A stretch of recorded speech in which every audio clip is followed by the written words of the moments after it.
আমরা যেই স্লোগানটা নিয়ে আগাচ্ছি সেটা হচ্ছে no more dirty politics, no more violence, make the DUCSU for academic excellence. তো আমরা সেই পুরনো রাজনীতিতে ফিরতে চাই না, আমরা ডাকসুটাকে একাডেমিক এক্সেলেন্স হিসাবে এবং গণতন্ত্র নিশ্চিতকরণের একটা মাধ্যম হিসাবে দেখতে চাই। শুধু এটাকে নির্বাচন হিসেবে না, এটাকে আমরা একটা গণতান্ত্রিক চর্চার মাধ্যম হিসেবে দেখতে চাই।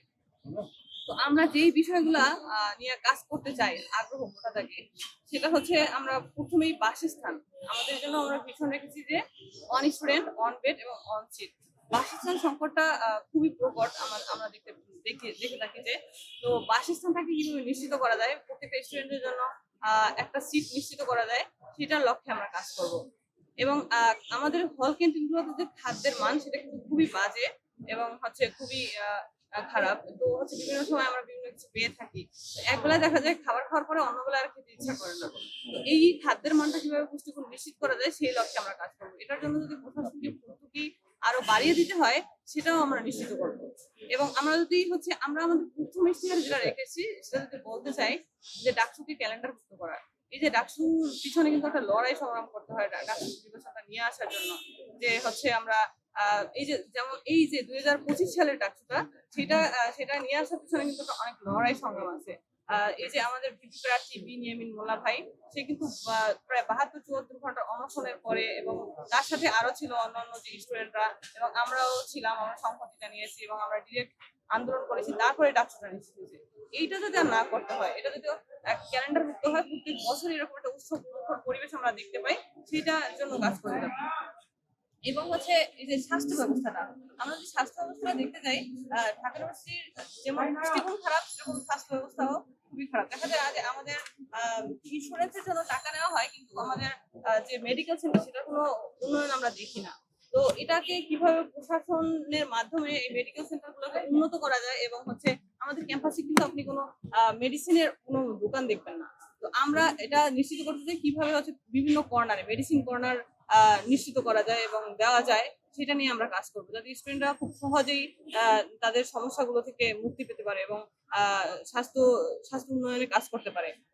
আমরা হচ্ছে অলরেডি কিন্তু কাজ করেছি শিক্ষার্থীদের স্বাস্থ্য নিয়ে। যেমন ধরেন আমরা ভেন্ডিং মেশিন, স্টুডেন্ট নারী শিক্ষার্থীদের ভেন্ডিং মেশিনের যে আগে ছিল সেটা সংস্কারের জন্য কাজ করেছি, এবং নতুন 5টা ভেন্ডিং মেশিন প্রতি যে ঢাকা ইউনিভার্সিটির 5টা হল আছে, সেই 5টা হলে কিন্তু আমরা স্থাপন করেছি ভেন্ডিং মেশিন। সেটা ডিজিটাল পদ্ধতির ভেন্ডিং মেশিন আমরা স্থাপন করেছি।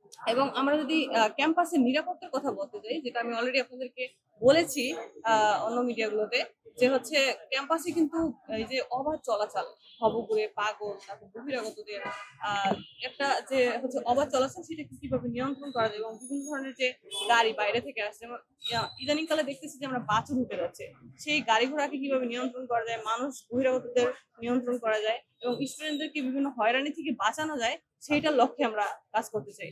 এবং আমরা কিন্তু হচ্ছে আপনারা দেখবেন যে হচ্ছে ঢাকা ইউনিভার্সিটির 19টা হলের ভিতরে মাত্র 5টা হল মেয়েদের জন্য। সেই এই যে 5টা হলের ভিতরে আবার যে 2টা হল আছে, 2টা না সরি 3টা হল আছে, সেটা হচ্ছে ক্যাম্পাস প্রিমিসিস এর বাইরে। নিউ মার্কেটে দেখা যায় 2টা, যে কুইতমতি হল এবং ফজিলাতুন্নেসা হল। এই মেয়েদের যে আসা যাওয়ার সমস্যা, সেটার কথা চিন্তা করে কিন্তু আমাদের যে ভিপি প্রার্থী বিনিয়ামিন মোল্লা ভাই, সে কিন্তু হচ্ছে ইলেকট্রিক্যাল ভেহিকেলে নিয়ে কাজ করতেছে, এবং সে হচ্ছে শুভেচ্ছা দূত। সে অলরেডি হচ্ছে 4-5টা ভেহিকেল আমরা নিয়ে আসছি, এবং অন্য আরো অনেকগুলো ভেহিকেল নিয়ে আসার জন্য কাজ করতেছি। এবং নির্বাচিত হইলে আমরা হচ্ছে তারা যাতে খুব সহজে ক্যাম্পাসে আসতে পারে সেটা নিয়ে কাজ করবো, এবং নতুন হল কিভাবে নির্মাণ করা যায়, সিট সংকট দূর করা যায়, সেটা নিয়েও আমরা কাজ করবো। সবাই কিন্তু আমাদের ভিন্ন মতের হতে পারে, কিন্তু সবাই কিন্তু আসলে ডাকসু নির্বাচনটাকে চায়। ঢাকা ইউনিভার্সিটির সাধারণ শিক্ষার্থীরা বলেন, এবং যারা দাঁড়িয়েছে প্রার্থী ক্যান্ডিডেট বলেন, সবাই কিন্তু আসলে মন থেকে ডাকসু নির্বাচনটা চায়।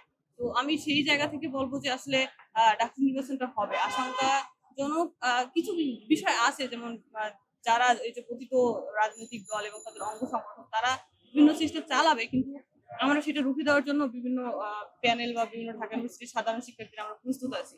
যেভাবে আমরা জুলাই আন্দোলনে সরব ছিলাম, এবং আন্দোলনে অংশগ্রহণের মাধ্যমে আমরা যেভাবে দেশটাকে স্বাধীন করতে পেরেছি এবং একটা সুন্দর পরিবেশ উপহার দিতে পেরেছি, সেভাবে আমরা হচ্ছে এই ষড়যন্ত্রকে আমরা রুখে দিতে পারবো। আপনারা দেখবেন আন্দোলনের সময় কিন্তু ককটেল, এই যে ক্যাম্পাসের নিরাপত্তার কথা আমরা বারবার বলতেছি, সেটার একমাত্র কারণ এটা যে ক্যাম্পাসের ভিতরে ককটেল রেখে গেছে। কিন্তু এরকম অনিশ্চিত আমরা ক্যাম্পাস চাই না। তো এটাকে রুখে দেওয়ার জন্য আমরা প্রস্তুত আছি। আশা করি এখানে আমাদেরকে প্রশাসনে হেল্প করবে, যাতে হচ্ছে প্রশাসন যদি অ্যাক্টিভ থাকে, সক্রিয় থাকে, তাহলে তো আর স্টুডেন্টদের ফান্ডিং করা লাগে না। আর এটার জন্যই তো ডাকসু নির্বাচন। গণতান্ত্রিক উপায়ে, গণতান্ত্রিক ওয়েতে আমরা হচ্ছে প্রশাসনকে প্রেশারাইজ করে কিভাবে এটা নিশ্চিত করা যায় সেটা লক্ষ্যেই কাজ করবো।